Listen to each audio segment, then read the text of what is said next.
வணக்கம். நான் திருநாவுக்கரசு பேசுகிறேன்.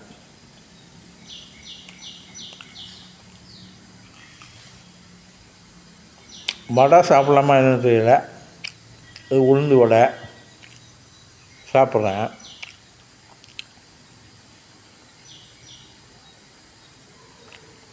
நேற்று ஒரு நிகழ்வு நடந்தது. திரு ராஜேஷ் வைத்தியர் அவர்கள் நேற்றைய தினம் ஒரு மருத்துவரை எனக்கு அனுப்பியிருந்தார். அவர் எனக்கு சிகிச்சை அளித்தார்.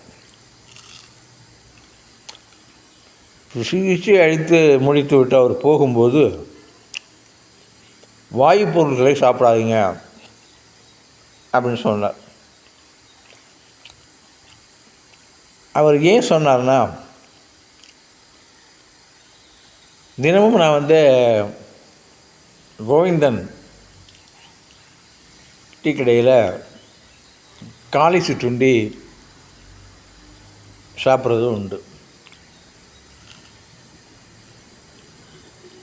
அப்படி சாப்பிடுவதற்கு இங்கேருந்து நான் செல்பேசியிலேருந்து சொல்லுவேன், அவர் அனுப்புவார்.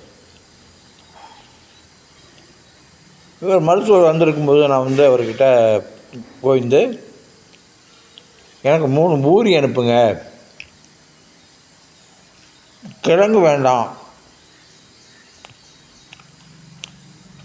அந்த சாந்து மட்டும் கொடுத்து அனுப்புங்கன்னு சொல்லினேன். ஒருவேளை அது குறித்து அவர் சிந்திச்சிருப்பார் அப்படின்னு நினைக்கிறேன். ஏன் கிழங்கு வேண்டாம்னு இவர் சொல்கிறாரு, கிழங்குல வாயு பொருள் இருக்குன்னு நினைக்கிறார் பொருள். நான் சாந்து உருளைக்கிழங்கனுடைய கலவை தான் வச்சுங்க.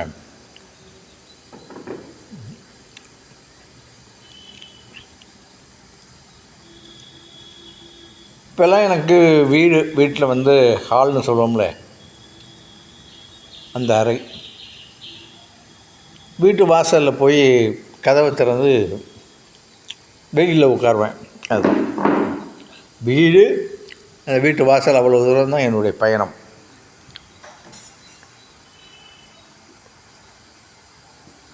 போன சனிக்கிழமை எடுத்துக்கிட்டாங்க. சிகிச்சை எடுத்துக்கிட்டதுலேருந்து இந்த வீடை சுற்றி நடப்பேன். கோவிந்த கடைக்கு நான் போகிறது இல்லை. இன்றைக்கி என்னுடைய கால் பரபரன்னு அரிச்சுது, நடக்கணும்னு தோணுச்சு. ஆனால் நேற்று சிகிச்சை கொடுத்தார்ல, கோவிந்தன் கடையில் போய் ஒரு தேநீர் சாப்பிட்டேன், ஒரு டீ சாப்பிட்டேன்.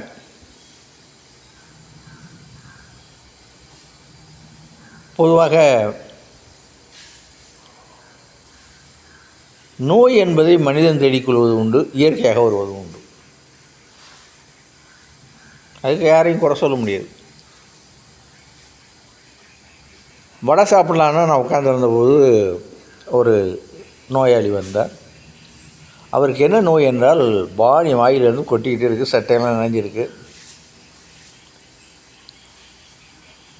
மனித மனம் தான், அயோக்கியத்தில் நம்ம இந்த மனமாச்சு. நான் அதுக்கு பிறகு அங்கே உட்காந்துருந்தேன், வடைக்காக உட்காந்துருந்தேன், வடை சூடாக போட்டால் சாப்பிடலான்னு. அதுக்கு பிறகு மனம் ஒரு மாதிரி இருந்தது. நான் கோவிந்தன் நான் வீட்டுக்கு போகிறேன், கிளியமூர்த்தி வருவார், வடை பொங்கல் டீ கொடுத்து அனுப்புங்கன்னு சொல்லிட்டு நான் வந்துட்டேன். இதில் சிறப்பு என்னவென்றால், நான் கோவிந்தன் கடைக்கு நடந்து வேகமாக நடந்து போனேன். அதே வேகத்தோடு திரும்பவும் வந்தேன். இடையில ஒரு 2 இடத்துல நின்றேன், ஓய்வு எடுத்துக்கிட்டேன். அப்புறம் நேற்று சிகிச்சை கொடுத்த பிறகு சிகிச்சைக்கான செலவு தொகை எவ்வளோன்னு கேட்டேன். நீங்கள் இப்போ கொடுக்கணுங்கிற அவசியம் இல்லை சார், சனிக்கிழமை வரும்போது கொடுங்க அப்படின்னு சொன்னார். ராஜேஷ் வைத்தியர் இருக்கும்போதே என் தம்பி முத்துக்குமார்கிட்ட ஃபோன் பண்ணேன். ஏன்னா அவன் 22ஆந்தேதி வரான், சனிக்கிழமை துபாயிலேருந்து வரான். அவனையும் சேர்த்து அழைச்சிட்டு வரலான்னு ஃபோன் பண்ணி கேட்டேன். ஆனால் 22ஆந்தேதி நைட்டே நான் வந்துடுவேண்ணே, ஒரு 10-11 மணிக்கு இறங்கிடுவேன் அப்படின்னா. சரி, அதுக்கு பிறகு இரவு முழுவதும் அவனை காக்க வைக்க முடியாதுன்னா காலையில் 8 மணி 9 மணிக்கு தான் போய் சேர முடியும் திருச்சிக்கு. அதனால் நீ வர்றது மாதிரி பாப்பா, நான் இங்கேருந்து அப்படியே வந்துடுறேன்னு சொல்லிட்டேன். மேம்பையனும் என் கூட வருவாரா, அவர்கிட்டையும் சொல்லிட்டேன், மேம்பையன் சனிக்கிழமை நம்ம போகிறோம், ஆனால் திரும்ப வரும்போது நீங்கள் ட்ரெயினில் தொடர் வண்டியில் வந்துடுங்க அப்படின்னு சொன்னேன். சரி சார் நான் வந்துடுறேன் சார் அப்படின்னாரு. அப்படின்னு அவரும் சொல்லிட்டார். இப்போது மடம் வாங்கிட்டு வந்தார். வடை சாப்பிட்டுக்கிட்டு இருக்கேன். இன்னொரு வடை எடுத்துக்கிறேன். 2 வடை சாப்பிடுவேன். உளுந்து உடங்கிறதுனால கொஞ்சம் இனிப்பு நோயை கட்டுப்படுத்தும் அப்படின்னு சொல்லிட்டு ஒரு நம்பிக்கை. அது இந்த அளவு ஒன்றும் தெரியல. ஆனால் இதில் இருக்கிற எண்ணெய் வாயு, இதில் இருக்கிற எண்ணெய் கொழுப்பு பாதிக்கக்கூடியதான் இது. அதாவது சுவையாக இருக்குது, அதெல்லாம் சாப்பிட்றோம். சாப்பிடலாமா இல்லைன்னு சனிக்கிழமை போகும்போது நான் டாக்டர் திரு ராஜேஷ் கிட்ட கேட்கணும். ஏன்னா தினமும் சாப்பிட்றாங்க. பொங்கல் சாப்பிட்றேன், பூரி சாப்பிட்றேன், அப்புறம் என்ன ஒன்று போடுவார், பொங்கல் பூரி இட்லி சாப்பிட்றதில்ல. இட்லி நானே மாவு வச்சுருக்கேன், நானே தயார் பண்ணிக்குவேன்.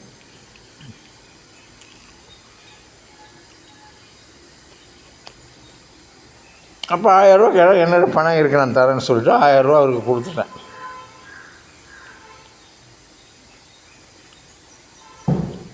இன்னும் எத்தனை மாரி போகணும், எவ்வளோ செலவாகும்னு தெரியல. ஆனால் இந்த ராஜேஷ் வைத்தியிடம் நான் செல்வதற்கு முன்பு குறைந்தது ஒரு 3-4 லட்ச ரூபா செலவு பண்ணியிருப்பேன். நடக்கிறதுக்கு மட்டும் மருத்துவமனைக்கெல்லாம் போயிருப்பேன்.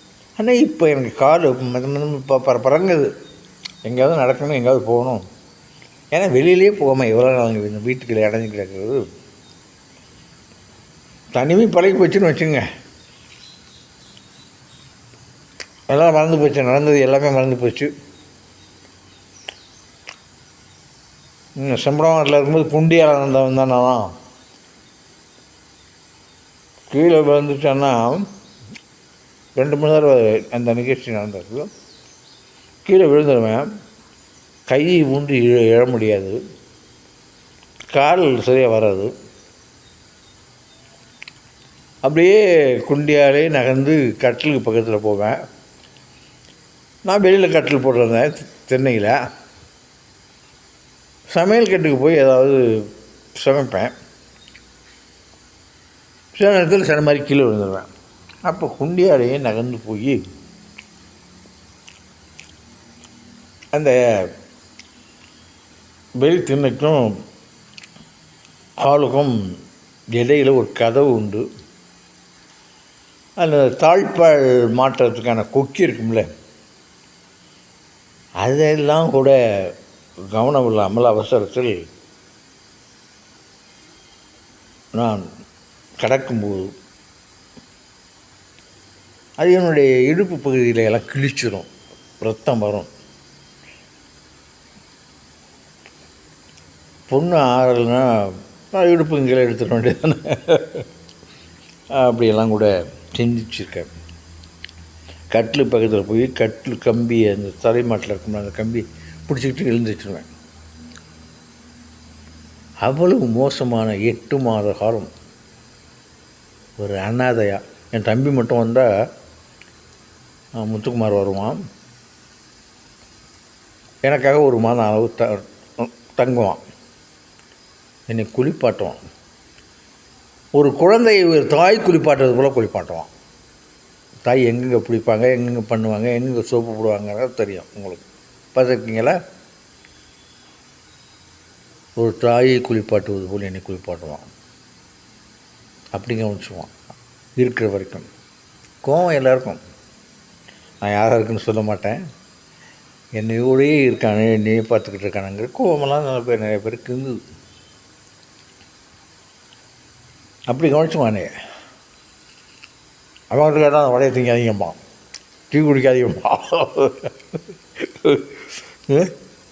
ஆனால் உடல் நலம் என்று வருகிற பொழுது நான் ஏற்கனவே ஒரு ஒளி காட்சியை உங்களுக்கு அனுப்பியிருக்கேன். காணொலின்னு சொல்லலாம். அதனுடைய தொடர்ச்சி தான் இது. பாருங்கள், அவசியம் அந்த வைத்தியரை வந்து பாருங்கள். நன்றி, வணக்கம்.